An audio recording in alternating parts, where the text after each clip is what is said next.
Fechner, co-author of the Growing Deep and Strong series, and a life coach. Now I want to continue on with the 23rd of May 1990, what took place that was so profound.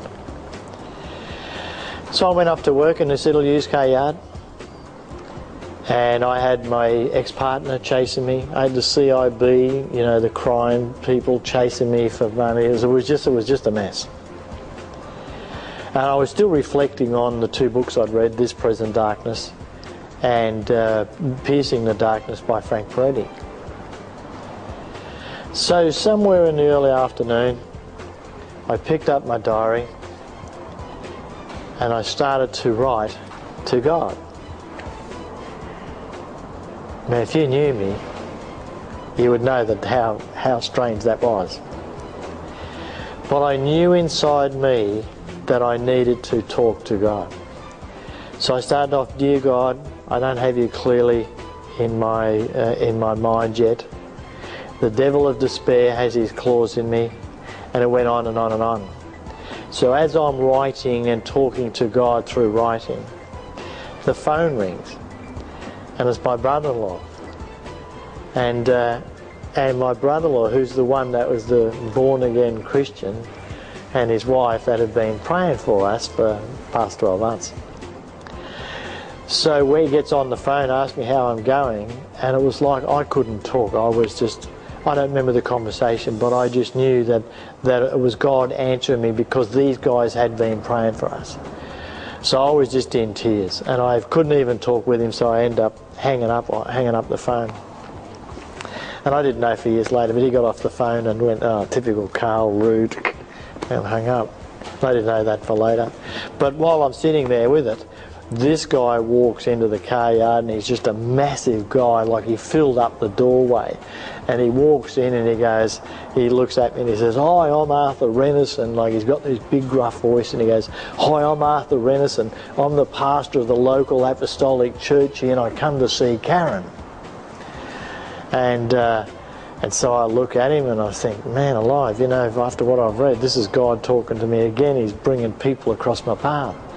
So I look at him and I turned my diary around and I said, look what I've just written. So he wrote what I'd written, the Dear God and the rest of the stuff that I'd written. And he said, would you like Jesus in your life?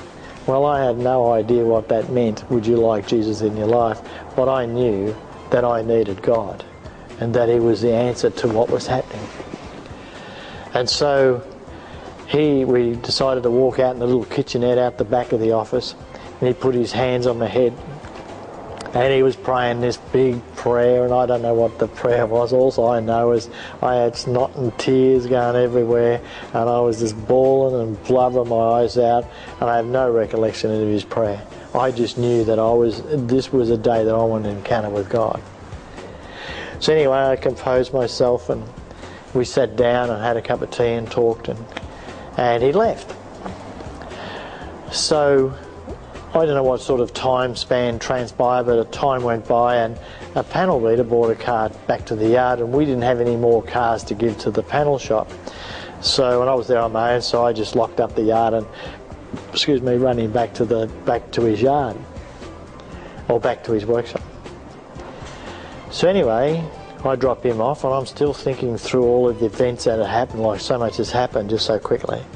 And then I can clearly remember this in my mind. I'm driving back and the sun is setting, and I'm driving in the car, and I can still see myself looking through the windscreen and pondering all that had happened. And out aloud, I said, well, God, I don't know why this man Jesus died. It's the stupidest thing I've ever heard in my life. But I know I'm for you, and I guess I'll find out. And that was where I left it. And so I drove back to the car yard rather, and it was evening, so I started to lock up the cars, and this yard was a gravel yard with all the cars on it. So I'm locking up the cars, and I hear these footsteps behind me, crunch, crunch, crunch on the gravel, and I turn around, and it's this pastor, Arthur Renison, the guy that had been in earlier, and had prayed for me and was looking for Karen. And I'd already told him that Karen was home sick in bed. And he said, I saw the car outside and I thought Karen was here, But in my mind, I knew that this was God talking to me. I knew that God was there, was answering my question, or was giving me the opportunity to ask the question. So I said to Arthur, I said, well, while you're here, tell me why Jesus died on the cross. And he laughed and he said, well, that's, I can't answer that in a few seconds, but let me explain. Well, I have no idea. I can't remember what he said. But the point that what I understood is that I'd called out for God, that I'd ignored God since I was 20, that I'd turned my back and I said, God, I don't need you, I don't need you. My brother-in-law and sister-in-law prayed for us 12 months. They created an environment through prayer, and God speaks to them and says, go and give them this book, because that's what changed our mindsets, that's what changed our thinking.